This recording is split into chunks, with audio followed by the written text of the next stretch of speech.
Good morning, student. Today's topic is lysosome from cell biology. And yesterday we have discussed about the Golgi body, and in continuation of that, lysosome, and it is related or nearby body found around the Golgi body.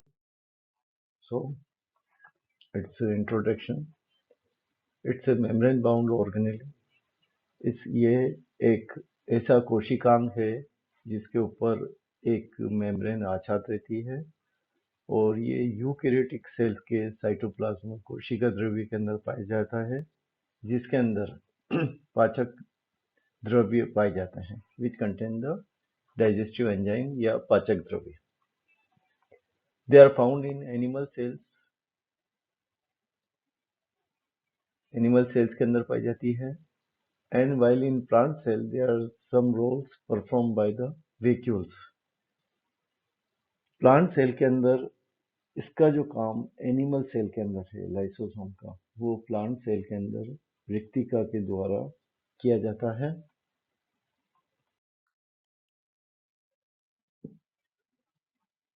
They are the most abundant cell.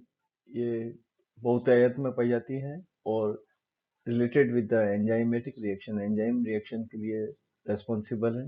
इनमें liver cell के अंदर, pancreas अग्नाशय में, वृक्क के अंदर, kidney के अंदर, spleen प्लीहा के अंदर, ल्यूकोसाइट्स के अंदर और मैक्रोफेजेस के अंदर, व्हाइट रक्त कणिकाओं में. तो इन सब के अंदर डिफरेंट सेल के अंदर इसका कार्य अलग अलग तरह से कार्य करती है और इसका structure it's a single membrane. ये एक सिंगल आवरण, सिंगल आच्छाद से कवर रहती है. And this membrane contain the highly glycosylated lysosome associated membrane protein. इसके अंदर जो प्रोटीन पाया जाता है उसको कहते हैं glycosylated lysosomal associated membrane protein, that is known as the LAMP. और दूसरा प्रोटीन पाया जाता है lysosomal integral membrane protein, that is known as the LIMP. तो LAMP और LIMP दो प्रोटीन्स इसके कवर के अंदर पाए जाते हैं और आगे इसका एक्सप्लेनेशन आएगा. तो याद रखें कि इसमें दो प्रोटीन इसकी कवर के अंदर पाए जाते हैं, that is known as the LAMP और LIMP. They constitute 50% of the lysosomal membrane. LAMP and LIMP ये 50% मेम्ब्रेन का पार्ट बनाते हैं. इसकी खोज अभी 2001 के अंदर विंचेस्टर ने करी थी. तो LAMP and LIMP are form the 50% of the total membrane protein. LAMP and LIMP form a coat. एक कोट कवर का काम करते हैं. Inner surface of the membrane, आंतरिक सरफेस पर, आंतरिक सतह पर मेम्ब्रेन के. And they protect the membrane.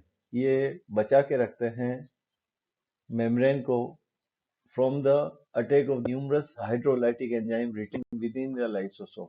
Lysosome के अंदर जो विघटनकारी एंजाइम्स हैं उनको बचा के रखने के लिए ये जो LAMP और LIMP प्रोटीन है ये अंदर पाए जाते हैं. और जो इसके अंदर हाइड्रोलाइटिक या जो विघटनकारी एंजाइम्स हैं वो अपने आप को, लाइसोसोम को नष्ट नहीं कर दे, इसके लिए ये दोनों प्रोटीन LAMP और LIMP जिम्मेदार होते हैं. The lysosomal membrane also harbors a proton pump and utilize the energy from ATP hydrolyzing to pump H ion into the lumen.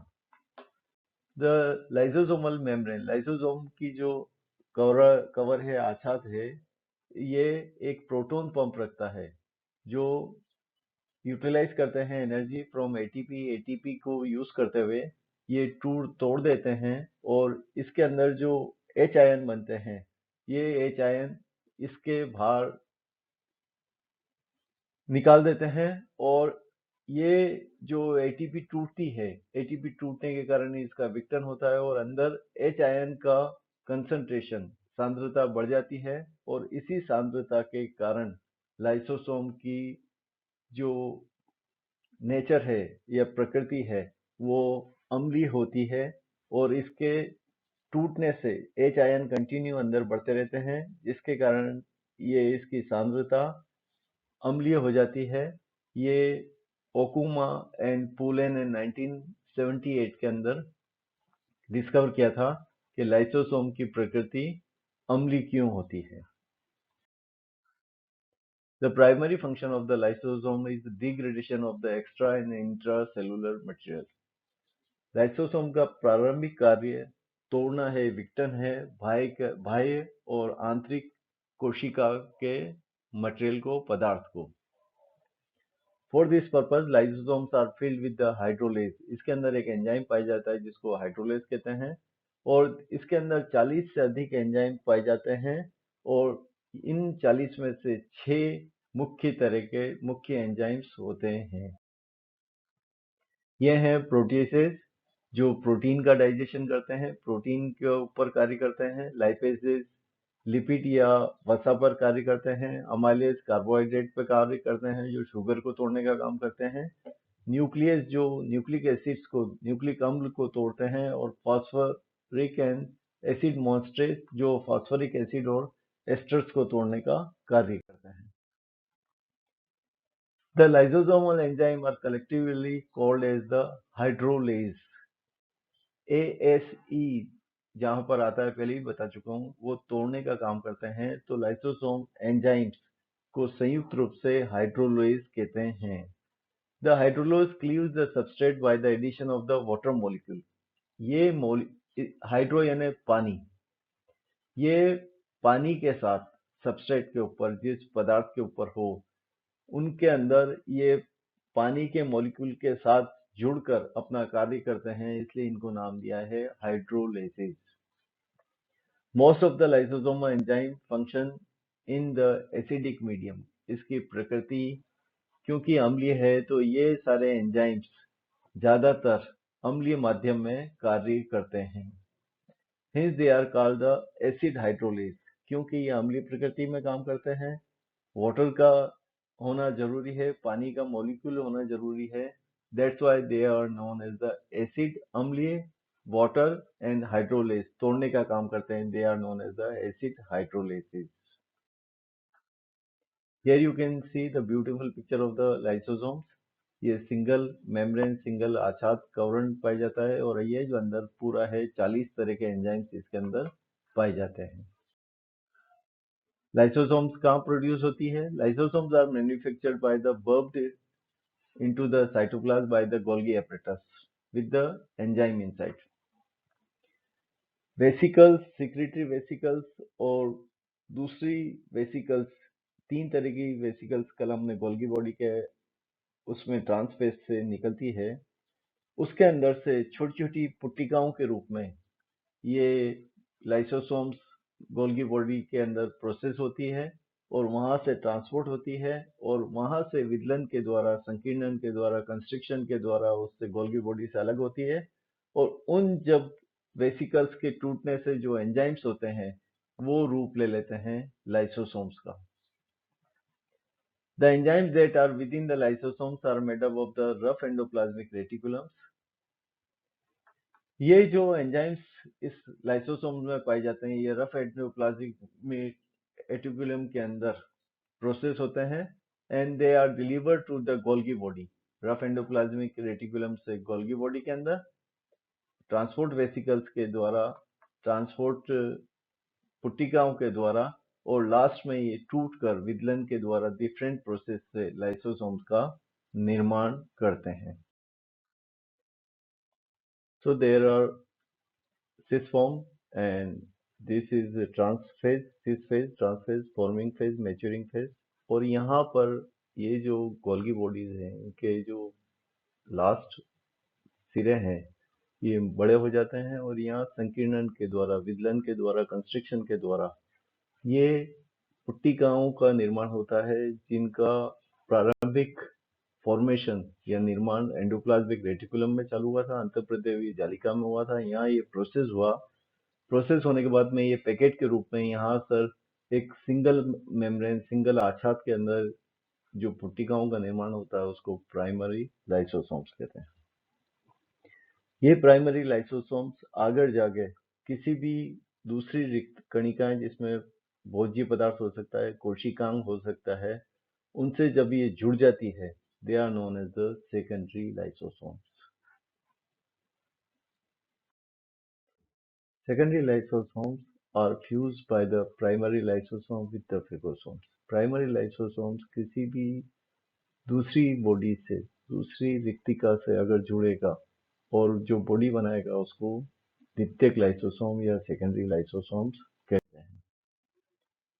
So the secondary lysosomes engulf material, जो भी material को ये निगल लेता है, जोड़ लेता है अपने साथ में, एंड दे उसका फिर पाचन कर देता है डाइजेस्टिव एंजाइम में, डाइजेस्टिव वेक्यूल के अंदर। ये सेकेंडरी लाइसोसोम्स ऑर्गेनेल्स हो सकती है। अगर सेल का ही कोई पार्ट है तो ऑटोफेगिक वेक्यूल कहलाता है, और अगर कोई दूसरा भोजन पदार्थ है तो that is known as the secondary lysosomes. ये जब सेकेंडरी लाइसोसोम्स इसका पूरा पाचन कर लेता है इसके डाइजेस्टिव जूस से, और जो इसके अंदर बॉडी बचता है वो अवशेषांग बॉडी के नाम से या रेसिडुअल बॉडी के नाम से जाना जाता है। इसके कार्य हैं हिट्रोफेगी। अगर कोई भाई का कोशिकांग या भाई कोई मदर पदार्थ है तो अगर उससे सेकेंडरी लाइसोसोम बनती है तो उसको हिट्रोफेगिस कहते हैं। प्रोग्राम सेल डेथ, सेल को मारने का, पुरानी सेल्स को मारने का जो प्रोग्राम है इसमें वो इसी में निश्चित होता है। ऑटोफेगी, अगर सेल स्वयं का भक्षण करने लग जाए, खाने लग जाए तो दैट इज ऑटो यानी स्वयं, फेगी यानी भक्षण, स्वयं का भक्षण। ऑटोलिसिस, लाइसिस यानी डिसइंटीग्रेशन, खुद का अगर सेल अपने आप को मारने लग जाए तो that is known as the autolysis. Fertilization, sperm का शुक्राणु का अंडाणु के अंदर प्रवेश इसी के द्वारा, इसी के लाइसोसोमल एक्टिविटी के कारण ही होता है, तो very important role in the fertilization. और क्रोमोसोमल डैमेज, गुणसूत्र के अंदर को नुकसान पहुंचाना, डैमेज करना, नष्ट करना, यह भी काम लाइसोसोम्स का ही है। First of all, heterophagy. Heterophagy is the lysosomal digestion from the extracellular material. कोशिका के बाहर से अगर कोई भी पदार्थ अंदर आया और वो अगर लाइसोसोम से जुड़ा तो that is known as the heterophagy vacuole. दो तरह का हो सकता है, फेगोसाइटोसिस एंड पाइनोसाइटोसिस। बाह्य पदार्थ अगर सॉलिड फॉर्म में है, सॉलिड पदार्थ है और उसने प्राइमरी लाइसोसोम से जोड़ा तो that is form the phagocytosis, और अगर लिक्विड फॉर्म में है that is known as the pinocytosis. Program cell death, high level of the hydrolytic enzyme lysosome potentially harmful to the cell. Cell के अंदर cell को नुकसान पहुंचाने के लिए लाइसोसोम्स के अंदर जो पाए जाने वाले एंजाइम्स है वो बहुत पावरफुल होते हैं। इसके कारण ये सेल को डाइजेस्ट कर सकते हैं, नुकसान पहुंचा सकते हैं। सो लाइसोसोम मेम्ब्रेन प्री एम्बेलाइजेशन प्रोटीन इसके अंदर पाया जाता है जो कंट्रोल सेल डेथ करता है, और ये जो एलएमपी है ये प्रोवोक करते हैं, ये बढ़ाते हैं, ये उद्दीपित करते हैं lysosomal content to the cytoplasm. Cytoplasm के अंदर ये लाइसोसोम टूट के ये साइटोप्लाज्म में आता है, और साइटोप्लाज्म में आने के बाद में उस जो कोशिका काम की नहीं रही या पुरानी हो गई है उनको मारने का काम एलएमपी मेम्ब्रेन या एलएमपी एंजाइम्स काम करते हैं। This proteases implicated to the cell death, इसके कारण सेल की डेथ हो जाती है। आर द कैथेप्सिन, एक एंजाइम है कैथेप्सिन जो सुषुप्त अवस्था में पड़ा रहता है न्यूट्रल पीएच के अंदर। जब पीएच न्यूट्रल होता है तो कैथेप्सिन नाम का प्रोटीन जो प्रोटीएसेस है ये सुषुप्त अवस्था में पड़ा रहता है, और ये cathepsin B, C, D and cathepsin तीन फॉर्म में मिलता है, B, C, D and L form में। ये जो प्रोटीएसेस ट्रिगर करता है और एक पूरी सीक्वेंस चालू होती है, और ये जैसे ही अम्लीय माध्यम आता है, अपना कार्य चालू कर देता है, जिसके कारण कोशिका को ये एंजाइम डाइजेस्ट कर लेता है और उससे कोशिका की मृत्यु हो जाती है। ऑटोफेगी अगर स्वयं को खाने लग जाए, रक्षक ही जब भक्षक हो जाए, तो ऑटोफेगी एक प्रोसेस है जिसके अंदर सेल की डिस्ट्रक्शन होता है, सेल की डेथ होती है। ये होम्योस्टेसिस और नॉर्मल फंक्शन है प्रोटीन डिग्रेडेशन का, प्रोटीन के पाचन का, जो सेल ऑर्गेनेल नई सेल के बनने के साथ पुरानी सेल का जो पाचन है वो एक नॉर्मल प्रोसेस है। जब तक कि ये कंट्रोल रहे ये तब तक स्वयं भक्षण नॉर्मल प्रोसेस है।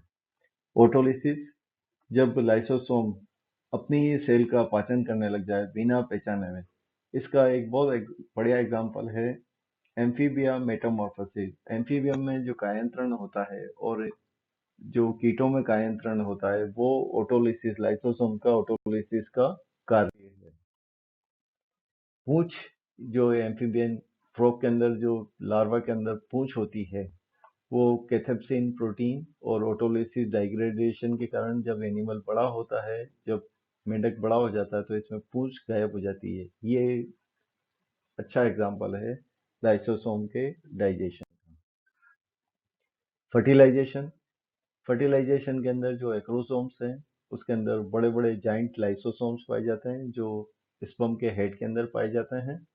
ये एंजाइम्स जब एग की सरफेस से चिपकते हैं तो उस एग की मेम्ब्रेन को वहां से तोड़ देते हैं और जिसके कारण स्पर्म का न्यूक्लियस एग के अंदर प्रवेश कर जाता है। ये देख सकते हैं आप, ये पहले यहाँ आया, यहाँ पर ये इसके हेड के अंदर लोडेड रहते हैं ये खूब सारे मटेरियल। ये धीरे धीरे एक के पास में आया और एक के पास में आने के बाद में ये जब जुड़ जाता है इसको एक्रोसोम रिएक्शन कहते हैं। और ये एक्रोसोम रिएक्शन के कारण ये लाइसोसोम यहाँ पर इसकी एक मेम्ब्रेन को डाइजेस्ट कर देता है, जिससे ये न्यूक्लियस एक के अंदर प्रवेश करता है। इसी से फर्टिलाइजेशन होता है, निषेचन होता है। Chromosomal damage, presence of DNS enzymes, lysosomes के अंदर डीएनएस एंजाइम पाया जाता है जो क्रोमोसोम्स को ब्रेक कर देता है, क्रोमोसोम्स को तोड़ देता है और क्रोमोसोम्स के तोड़ने से कैंसर का कारण होता है। तो लाइसोसोम्स एक रीजन हो सकता है कैंसर क्रॉस करने के लिए। Thank you.